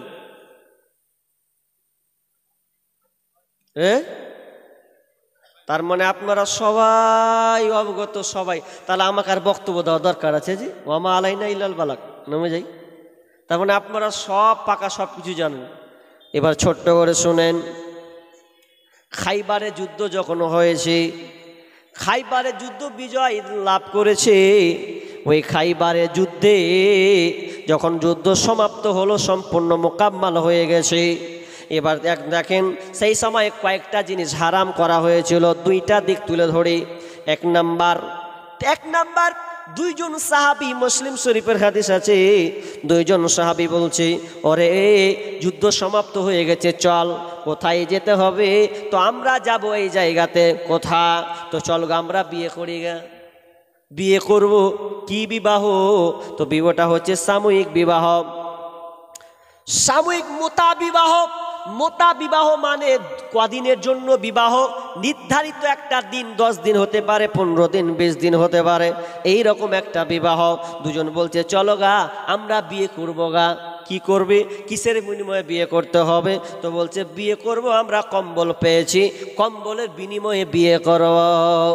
একজনের বয়স 40, একজনের বয়স ধরালেন 24, মানে কম বেশি বয়স আছে। যার 40 বয়স উল্ল একদম সুন্দর চকচকে কম্বল পেয়েছে, আর যার বয়স অল্প কম ও ছিঁড়া কম্বল, মানে কোন রকম গায়ে দেওয়া চলবে। তো দুজনে বলছে হ্যাঁ চলো গা বিহা করি গা। তখন যুবক ছেলেটা বলছে হ্যাঁ রে ভাই, সামনে যে যার ঠান্ডা আসছে তো বিহা করি গা কইছেন, ভালো কথা, তো কম্বলটা গায়ে দেওয়ার লেগে না দিয়েছে, তো গায়ে দিবি কি রে ভাই? তো বলছে ধরবে গায়ে দিব কি, আগে যেটা ঠান্ডা, যেটা আগে ঠান্ডা উঠছে ওটাকে আগে গরম করি গা, তারপর দেখছি গা। মানে ও বিয়ে করবে এখন, বিয়ে করার জ্বালা উঠে লেগেলি কি আর ওটা মানে আগা পিছা দেখবে? যা হয় পরে হবে। ইয়ং ছেলেটা কইছে যা হয় দেখে লেগা, আমি ইয়ং ছেলে আমিও করবো গা, কিন্তু আমি সহ্য করলি, তুই সহ্য করতে পারবি? তারপর দুই না মিলে চলে গেছি। গ্রাম, একটা গ্রাম ঢুকলো, ঠক ঠক করে আওয়াজ দিচ্ছে, ওহে বাড়িওয়ালা কে আছো কে আছো? দরজা খুলে দেখছে একটা মেয়ে, সুন্দরী মহিলা দরজা খুলেছে। দরজা খুলে দেওয়ার পর এত সুন্দর মহিলা, দেখতে সুন্দরী, সেই মহিলা বলছে কি ব্যাপার, কি জন্য তোমরা এসেছো? বলছে আমরা দুইজন বিয়ে করার জন্য এসেছি। বিয়ে তোমরা করবে? বলছে হ্যাঁ বিয়ে তোমরা করবে। তো বিয়ে করবে যে তোমরা, তো তোমরা কি দিবে? বলছে দেখো চাদর নিয়ে এসছি, চাদরের বিনিময়ে বিয়ে করা হবে। বিয়েটা কি? এটা হচ্ছে মোতা বিবাহ, সাময়িক বিবাহ, কিছুদিনের জন্য বিবাহ হবে। তখন মেয়েটা একবার ওর দিকে তাকাচ্ছে, একবার এর দিকে তাকাচ্ছে, দুজনে আবার দু ভাই আপনার তাকাচ্ছে, হ্যাঁ হ্যাঁ, মেয়েটা একবার এর দিকে তাকাচ্ছে, ওই দিকে তাকাচ্ছে, মনে হয় হাঁকে পছন্দ করবে কিনা। যারা একটু বয়স বেশি বলছে হ্যাঁ ভাই মনে হয় তোকে নিয়ে নেবে রে ভাই, আমার মনে হয় হবে না, এরকম বলা বলি করছে। এমন সময় মেয়েটা দেখছে যেই ছেলেটার বয়স 40 থেকে 42 আছে, ওর হাতে চকচকে নিউ একদম সুন্দর একটি কম্বল, আর যার বয়স 24-25 ওর দেখছি ছিঁড়া কম্বল নিয়ে আছে। মেয়েটা বলছে কাকে করি কাকে করি, কাকে প্রয়োজন? দেখেন যার সুন্দর যৌবন, সে একবার ওর দিকে তাকায়, ওর দিকে তাকায়। তখন মেয়েটা বলছে আমি সিদ্ধান্ত দিলাম। মেয়েটা তখন সিদ্ধান্ত নিলেন, ওই 40 বছরের ছেলেকে না ধরে 25 বছরের ছেলেটাকে ধরলেন। কম্বল ছিঁড়া হলো তো কি হলো, তার যৌবন হচ্ছে যৌবনে ভরা ভরফর, আর আমি একটা সুন্দর যুবতী মেয়ে, তা মহিলা, তাহলে আমার একে দরকার। তখন এই ছেলেটাকে, ইয়ং বয়সে ছেলেটাকে পছন্দ করে নিল, কম্বল দিয়ে দিল, বিয়ে হয়ে গেল। ইমামও লাগে না, কোনো কিছু লাগে না, কম্বল দাও বিয়ে করে নাও। এটা ছিল এক সময় খাইবারের যুদ্ধের সময়, এটা ছিল হালাল হালাল হালাল হালাল। কয়দিনের জন্য বিবাহ? তো 15 দিনের জন্য বিবাহ। কয়দিনের জন্য বললাম ভাই? 15 দিনের জন্য বিবাহ। তা কত মজার জিনিস। এখন যদি ওটা হতো কি হতো জি ভাই? 15 দিন 20 দিন ভালো মজা। 15-20 দিন এর থেকে ভালো জিনিস আছে? ভালো জিনিস নেই মানে কি? পেলে কি যে করতেন, কেন বলছি, প্রেমের যা 6 লাভ চলছে, হাজি প্রেমের 6 লাভ এমনিতে ছুয়া মারছে। বিহাদারি মেয়েরাও বলছে, হ্যাঁ কি বিহাদারি মেয়ে পর্যন্ত বলছে যে প্রেমিকের কোনো ছেলের সঙ্গে যদি সম্পর্ক লাগছে, তো ছেলেটা যদি কয়েছে হাজি হ্যাঁ তোকে একটা কথা বলি, বলো তুই হাকে ভালোবাসিস? কইছে হ্যাঁ জান দিয়ে ভালোবাসি। তো ওকে যদি জিজ্ঞেস করছে হ্যাঁ তো ভালো করে সত্য কথা বল, তুই বিয়ে করিস নি তো? তখন মেয়েটা কইছে হ্যাঁ জি তোমাকে দেখা লাগছে, আমি বিয়ে করবো, মাথা খারাপ, তোমাকে দেখা লাগছে। অথচ পাক্কা মিথ্যা কথা, ও 3 ছেলের মা। 3 ছেলের মা, তাও প্রেমিককে বলছে যে আমার কোনো ছেলে আমি বিয়ে টিয়ে করিনি। আর যেদিন পালিয়ে গেছে, কিছুদিন পর খবর নিউজ যখন ঢুকছে, তখন দেখছে ইয়ে হচ্ছে 3 ছেলের মা। এত মাথা খারাপ, মাথায় ধরে না। তুই আমাকে এমন করে ধরলি, ছেলে ছাড়লি স্বামী ছাড়লে, তার মানে কত নোংরা। আজকে মুসলমান কি অবস্থায় চলে গেছে। মুসলমানের মেয়ে বলে লজ্জা নাই যে আমি মুসলমান, এগুলো আমার দ্বারা করা চলবে না। এরপরও 3 ছেলের মা স্বামী ছেড়ে, সন্তান ছেড়ে প্রেমিকের হাত ধরে পালায়। তখন আমি লিখে দিলাম, ও তোমার কাছে ফোন করিলে পাই গো শুধু ওয়েটিং ও গিন্নি কার সাথে করো তুমি মিটিং ও গিন্নি কার সাথে করো তুমি মিটিং তোমায় আমি ফোন করিলে পাই গো শুধু ওয়েটিং ও গিন্নি কার সাথে করো তুমি মিটিং ও গিন্নি কার সাথে করো তুমি মিটিং তার কাছে বলা হলে বলে আপা ফোন করেছি তার কাছে জিজ্ঞেস করলে তার বান্ধবী তার ফোন করেছে একবার কয় বাবার কথা একবার কয় মায়ের কথা একবার কয় ভাইয়ের কথা একবার কয় বোনের কথা এইভাবে কতদিন করবা চিটিং ও গিন্নি কার সাথে করো তুমি মিটিং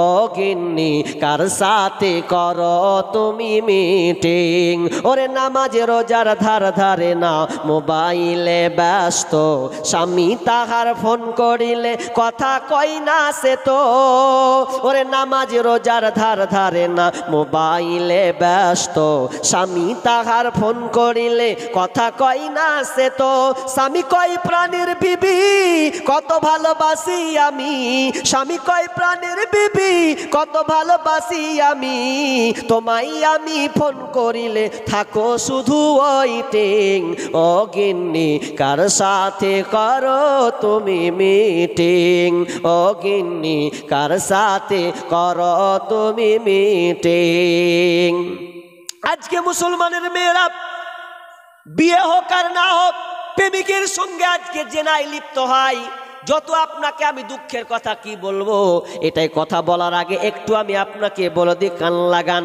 আজকের মেয়েরা কলেজ স্কুলে যায় কলেজ স্কুলে গিয়ে দেখবেন প্রেমিকের সঙ্গে একটা না হাত লাগাই আছে আমি বীরভূম ডিস্ট্রিক্টে কোনো এক জায়গায় রসিকতা করে বলেছিলাম আচ্ছা বলো তো আপনাদের এই ডিস্ট্রিক্টে কে মেয়ে পাবো কিনা একটা ভালো বউ পাবো কিনা ভালো মেয়ে পাবো কিনা বিবাহ দিব এই জন্যে তো একজন রসিকতা বলছে সব বুকিং হয়ে গেছে হাজি বুকিং হয়ে গেল এই কথাটা কেন বলছে ও বুকিংয়ের অর্থ জমা করছে যে বুকিং হলো যত স্কুল আর কলেজ আছে সব একটা করে সেটিং হয়ে গেছে একটাও ফাঁকা নেই তো কথাটা তো খারাপ নয় একদিক দিয়ে ঠিকই বলেছে আজকালকার যত স্কুল কলেজে আল্লাহ আল্লাহ একবার তওবা করেন একবার একটু সাহস যোগান দেখেন আপনার ছেলের হাতে অ্যান্ড্রয়েড মোবাইল আছে আপনার মেয়েকে আপনি অ্যান্ড্রয়েড মোবাইল ধরিয়ে দিয়েছেন আর একজন লেখক রাইটার জানি না কোথাকার আমেরিকান হবেন তিনি একটা পোস্ট করেছিলেন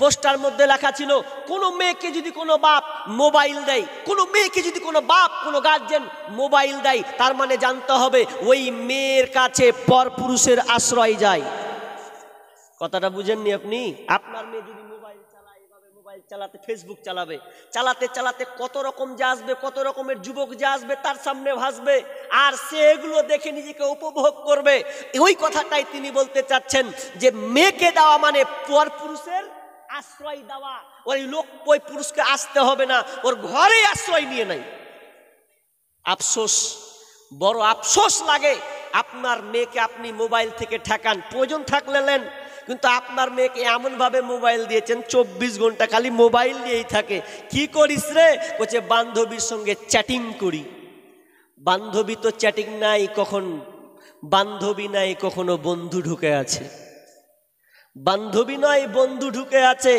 খুব পরেশানি এই জন্য তো আজকালকার মেয়েরা দেখেন কত নোংরা পর্যায়ে চলে গেছে ওকে ছাড়া বিয়ে করব না বিষ খেয়ে নেবো মরে যাবো জান দিয়ে দেবো এত কিছু হচ্ছে কত মেয়ে জানেন বিয়ের আগে প্রেগনেন্ট পর্যন্ত হয় আছে না আপনি কত নেবেন সোশ্যাল মিডিয়াতে দেখেন আপনি বছরে পাবেনই পাবেন আপনি আপনার জেলায় না পাবেন আমার মুর্শিদাবাদ ডিস্ট্রিক্ট না পাবেন মালদা ডিস্ট্রিক্ট পাবেনই পাবেন আচার আপনাকে গতবার তো কত প্রমাণ দিয়েছি এ ব্যাপারে আহা মা বোন সতর্ক হন প্রেমিকের পাল্লায় খবরদার আপনি পড়বেন না খবরদার না, এগুলো হারাম, এগুলো হারাম হারাম হারাম।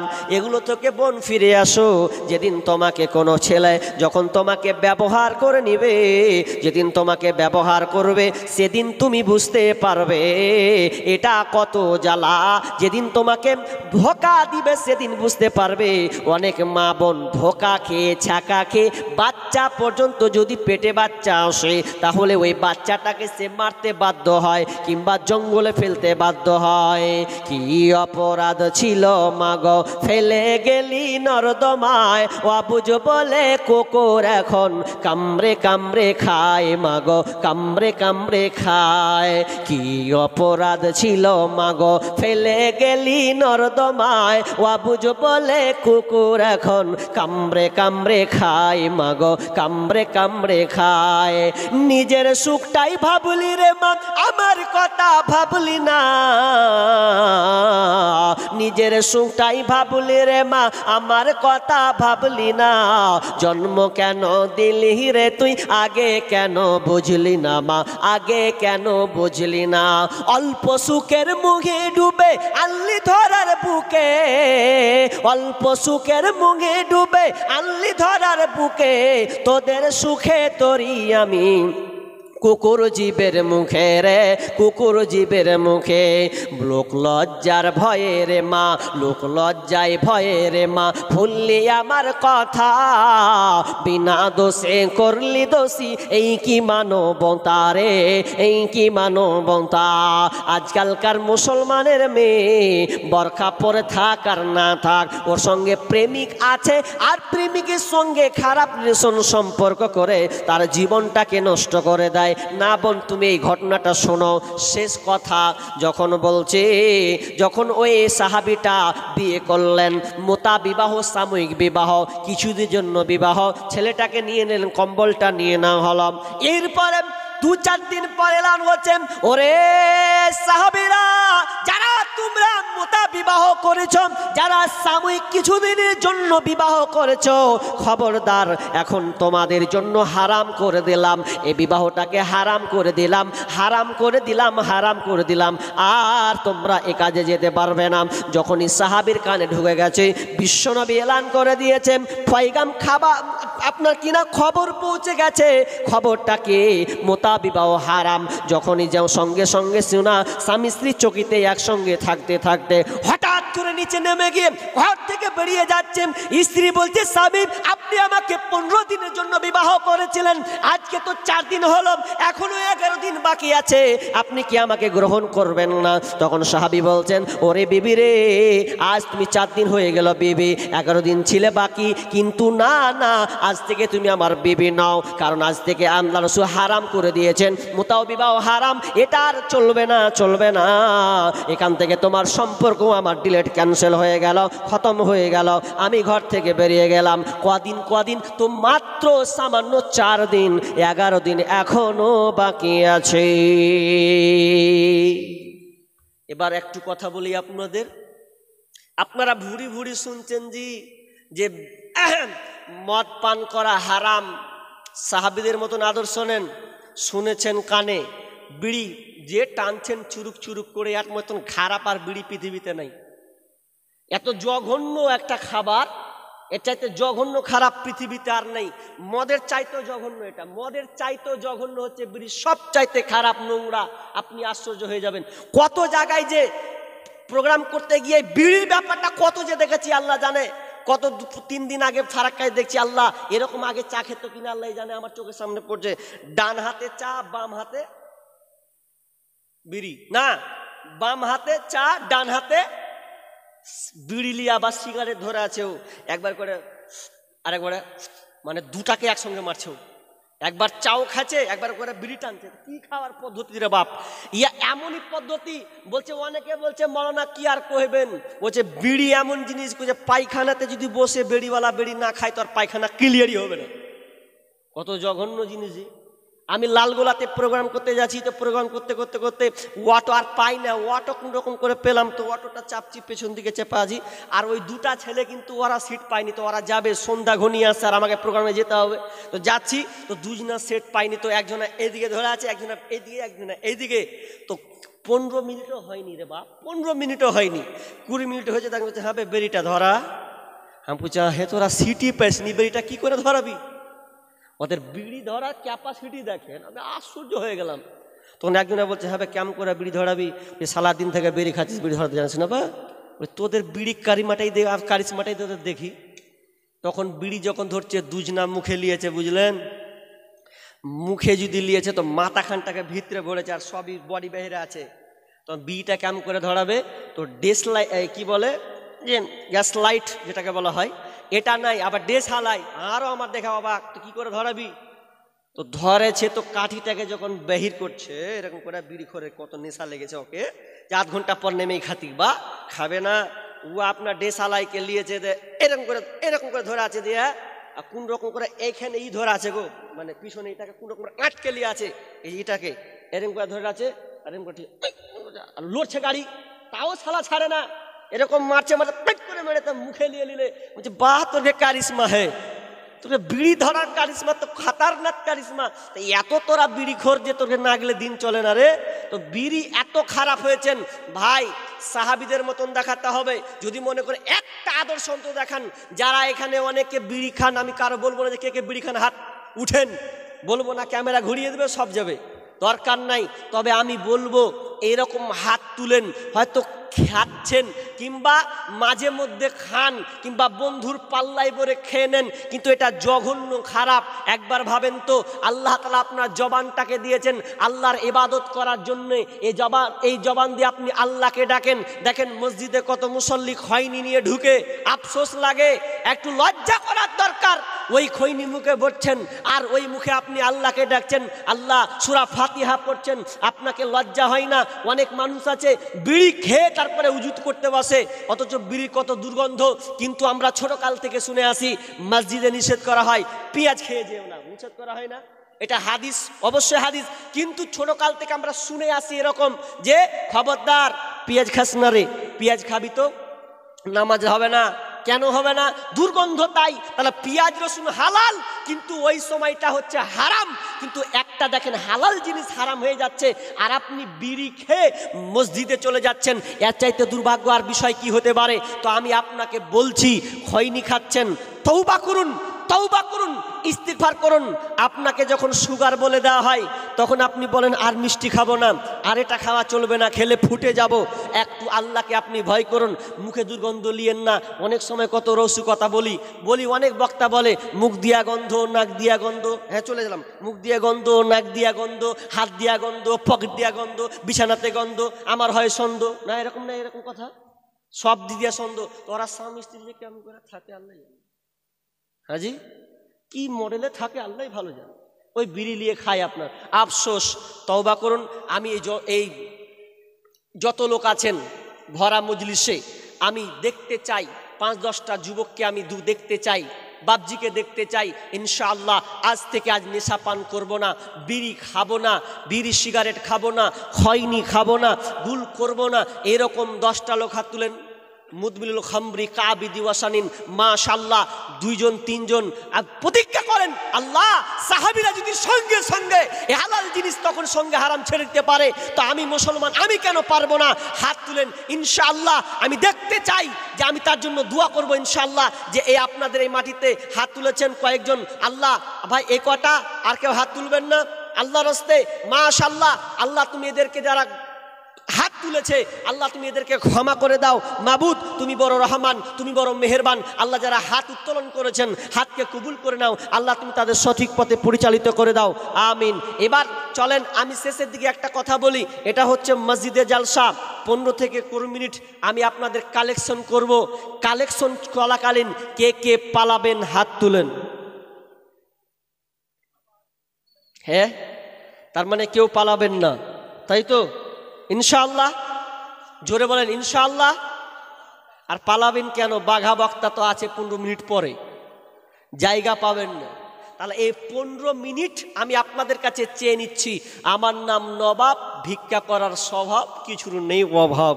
এবার আমি আপনাদের কাছে কিছু কালেকশন করব। তো কালেকশনটা মসজিদের প্রথম চান্স, যদিও আপনাদের প্রভাব ভালো আছে মাশাআল্লাহ, আপনাদের এলাকায় মাস্টার আছে, ডাক্তার আছে, হতে পারে ইঞ্জিনিয়ারও আছে, মিস্ত্রি আছে, তারপরে লেবার নিয়ে যান, এরকম অনেক লোক আছেন, ব্যবসায়িক আছেন, এরকম বলেন 20,000 টাকা দেনেওয়ালা একটা লোক, 20,000 প্রথম দিয়ে শুরু করি। মা বোন আপনার রেডি হন, এটা একটা জিহাদের পর্যায়, দান একটা জিহাদের পর্যায়। এটা আমরা বুঝতে শিখিনি বলে আমরা উঠে উঠে পালাই, সাহাবিরা বুঝেছেন তাই উঠে পালাননি। মনে করবেন তার মানে কি সবাই দিয়েছে? আরে 100 জনের মধ্যে যদি 60 জন দিয়েছে, 70 দিয়েছেন, তো 30 জন খালি বলেছে আল্লাহ আল্লাহ তুমি আমাদের কবুল করো, আল্লাহ যে দান করছে আল্লাহ তুমি তাকে সহযোগিতা করো, আল্লাহ তার দান করো আরও তৌফিক দাও, আল্লাহ তুমি আমাদেরকে বিজয়ী দান করো, আল্লাহ তুমি আমাদেরকে উপরে উঠিয়ে দাও। এই কত দোয়া করেছেন, আমিন। তো আপনিও ওটা পারবেন করতে, কি পারবেন না? পারবেন। 20,000 টাকা দেনেওয়ালা একটা লোক নাই, 10,000 দেনেওয়ালা নাই, আল্লাহ রাস্তে বলেন একজন লোক বলেন। আচ্ছা আমি আপনাদের প্রশ্ন করি ভাই, প্রশ্নের উত্তর দেন। আপনারা নিজের মালকে বেশি ভালোবাসেন না পরের মালকে বেশি ভালোবাসেন? জোরে উত্তর দিতে হবে। কি আপনারা কোথায় এলাম জি ভাই, মুখ একদম স্তব্ধ হয়েছে। আমি আপনাদের একটা প্রশ্ন করেছি, প্রশ্নের উত্তরটা দেন। আপনারা নিজের মালকে ভালোবাসেন না পরের মালকে ভালোবাসেন? সবাই নিজের মালকে ভালোবাসেন? আচ্ছা কে কে নিজের মালকে ভালোবাসেন হাত তুলেন তো। মানে পরের মালকে আপনারা ভালোবাসেন নাকি?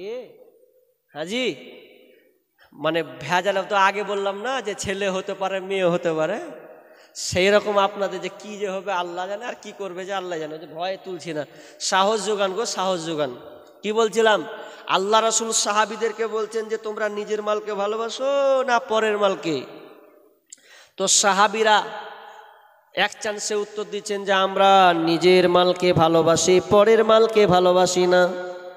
তখন আল্লাহ রাসূল বলছেন জি না, তোমরা বরং নিজের মালকে ভালোবাসো না, পরের মালকে তোমরা বেশি ভালোবাসো।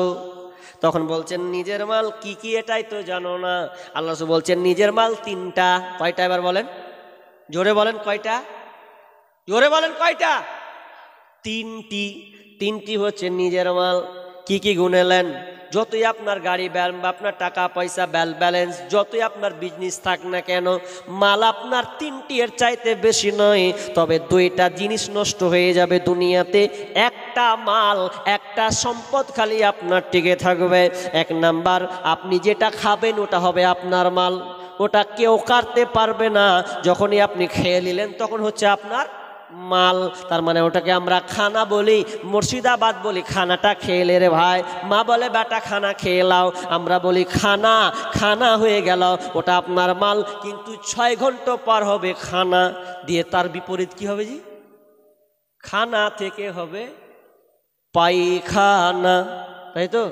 আচ্ছা টিকলো খাবারটা জি, টিকলো না তো, নষ্ট হয়ে গেল, ওটা আপনার কিন্তু নষ্ট হলো। নাম্বার 2 নম্বর যেটা আপনি পরনে পরে আছেন এটা পোশাক, এটাকে বলা হয় নতুন পোশাক।